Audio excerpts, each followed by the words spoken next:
क्या तुम्हें कभी ऐसा महसूस हुआ है कि कोई तुम्हें देख रहा है, या एक सेकंड के लिए ऐसा शैडो जो अचानक से गायब हो गया हो, या कुछ ऐसे नाइटमेयर्स जो ख्वाब से ज़्यादा रियलिटी थे। ऐसा ही कुछ हुआ था एक आदमी के साथ जिसका नाम था एडम एलिस। और जब लोगों ने एडम का इंसिडेंट सुना, लोग शॉक में चले गए थे कि ऐसा भी कुछ हो सकता है। जैसे जैसे एडम ट्विटर पे अपना एक्सपीरियंस शेयर कर रहा था, वैसे वैसे ही ये कहानी और ज़्यादा डार्क होती जा रही थी। 7 अगस्त 2017 को एडम एक ट्वीट करता है, एक बहुत सिंपल सा ट्वीट जिसमें एडम लिखता है, so my apartment is currently being haunted by a ghost of a dead child and he is trying to kill me. Adam बताता है कि उसने ख्वाब में एक बच्चे को देखा था जिसके सर की एक साइड पे बहुत बड़ा डेंट था, और वो बच्चा एडम के बेड के साथ एक ग्रीन रॉकिंग चेयर पे बैठा हुआ था, और वो एडम को देख रहा था और देखते ही जा रहा था, देखते ही जा रहा था। इस नाइटमेयर से एडम काफ़ी डर गया था, लेकिन ये एक नाइटमेयर ही तो था, एटलीस्ट एडम ने ऐसा सोचा था।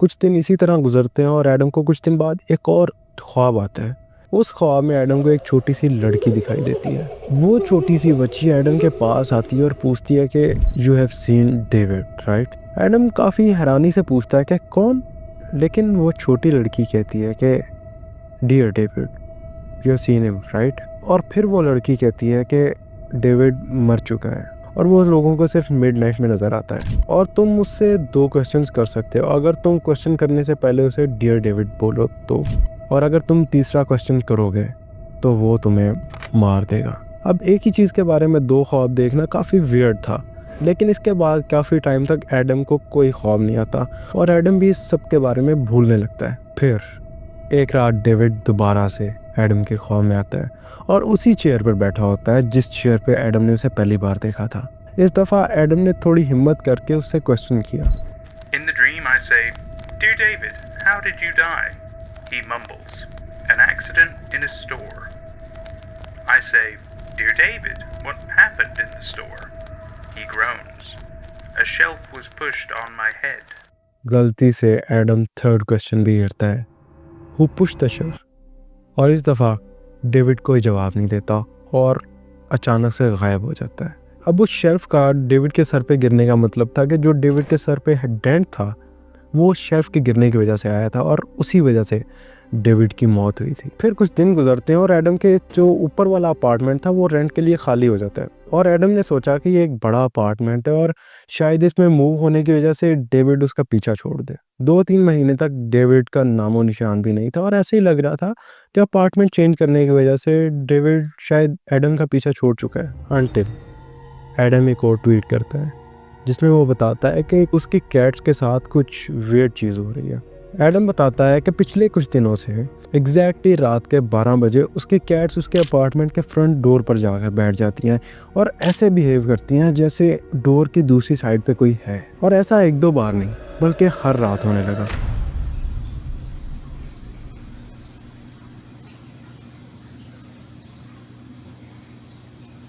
और एक दिन ऐसे ही एडम ने क्यूरियोसिटी में डोर के पीप होल से कुछ पिक्चर्स ली। पहले पहले देखने में तो ऐसा लगता है कि ये बिल्कुल नॉर्मल पिक्चर्स है, लेकिन जब हम उन पिक्चर्स को ध्यान से देखते हैं तो हमें पता चलता है कि उन पिक्चर्स में कुछ है।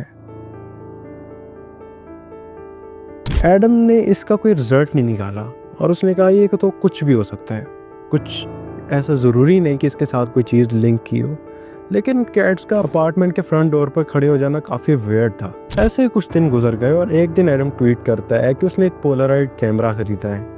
अब तुम्हें नहीं पता तो मैं तुम्हें बता दूं कि पोलराइड कैमरा है वो होता है जिसमें तुम पिक्चर्स तो क्लिक करते हो लेकिन वो फिजिकल फॉर्म में डेवलप होती हैं।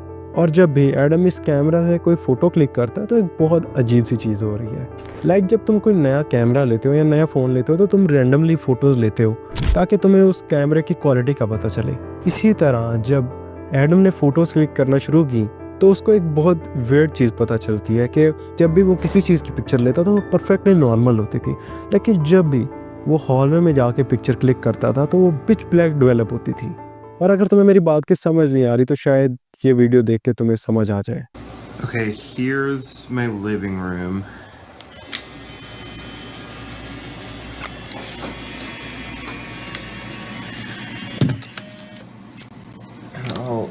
that there. Okay, now I'm gonna take a photo of the hallway just to show you what that's like.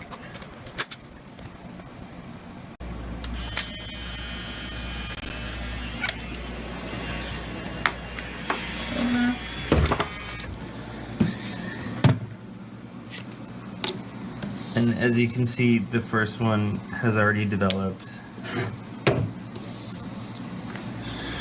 So let's see what this one does.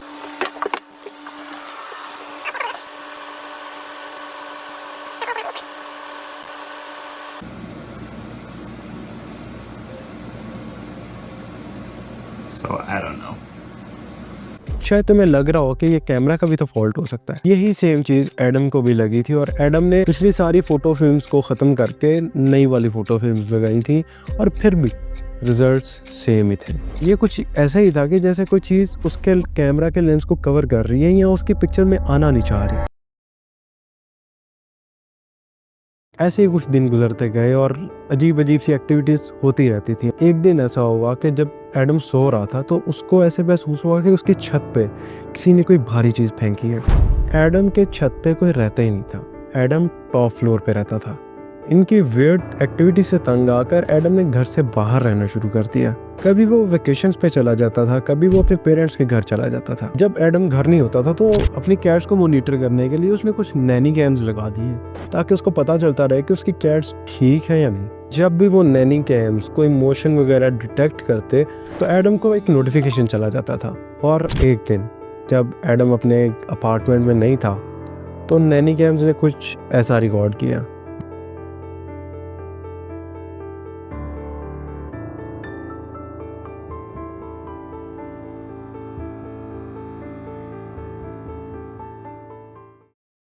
Video में साफ पता चल रहा है कि एक कैट किसी चीज़ की तरफ देख रही है और जिस तरफ वो चीज़ जाती है कैट भी उसी तरफ देखती है। इसी तरह एक वीडियो के अंदर उसकी कैट किसी इनविजिबल चीज़ के ऊपर से जंप कर रही है। पॉसिबल है कि वो बग भी हो सकता है, लेकिन एडम ने कहा कि उसके अपार्टमेंट में या उस बिल्डिंग के अंदर जिसमें वो रहता था उसने हार्डली कभी 1 या 2 बग्स देखे होंगे।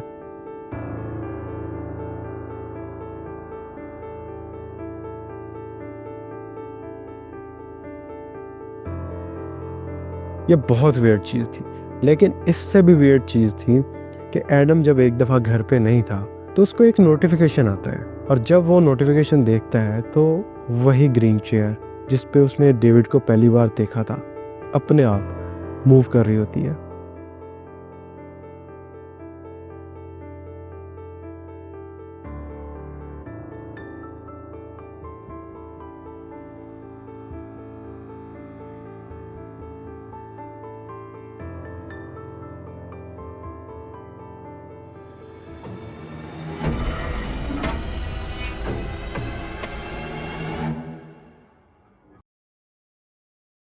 जैसे जैसे हम इस इंसिडेंट के डिटेल्स में जा रहे हैं तो ये चीज़ें काफ़ी ज़्यादा डार्क होती जा रही हैं। ये सब चल ही रहा था कि डेविड एक दफ़ा फिर से एडम के ख्वाब में आता है। इस दफ़ा वो एडम के ख्वाब में बैठा नहीं था, इस दफ़ा बल्कि वो एडम को घसीट रहा था एक अनजान से एक वीरान से वेयर हाउस के अंदर, और वो इतना ताकतवर था कि एडम कुछ नहीं कर पा रहा। ये काफ़ी बुरा नाइटमेयर था और एडम काफ़ी डर गया था। जब एडम उठा सुबह तो ये सब कुछ नॉर्मल था। एडम ने कॉफ़ी पी और जब उसने शॉवर लिया तो उसने एक चीज़ नोटिस की कि उसके हाथ पे एक निशान है। ऐसा लग रहा है कि वहाँ से किसी ने उसको बहुत ज़ोर से पकड़ा था और ये वही हाथ था जिससे रात को डेविड एडम को घसीट रहा था। अब कुछ लोग सोच रहे होंगे कि अगर इतना कुछ हो रहा था तो एडम ये घर क्यों नहीं छोड़ देता, ये अपार्टमेंट क्यों नहीं छोड़ देता। तो एडम ने कुछ इस तरह का करके देखा था। एडम जब अपने पेरेंट्स के घर रहने के लिए जाता था छुट्टियों में तो उसको तब भी वहाँ पे कोई प्रेजेंस महसूस होती थी। और एक दिन जब उसको ऐसी प्रेजेंस महसूस हुई तो सुबह उठ के जब वो बाहर गया तो उसने स्नो पे अपनी खिड़की के पास छोटे बच्चे के पैरों के निशान देखे जो एक डिप की तरफ जा रहे थे। अक्सर एडम ये बताता था कि जब वो सोता था तो उसको एक अजीब सी प्रेजेंस महसूस होती थी।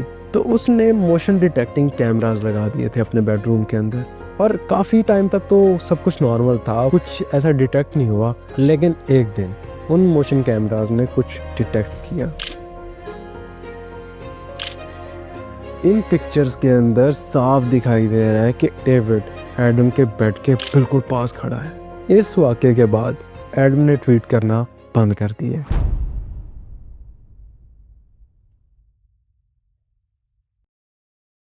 एडम एक ट्वीट करता है, Everything is fine.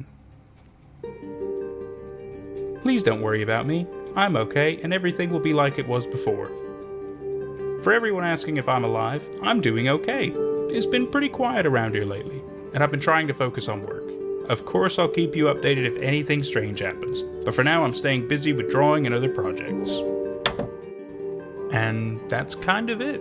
That's where our story of Dear David seems to kind of end? Question mark.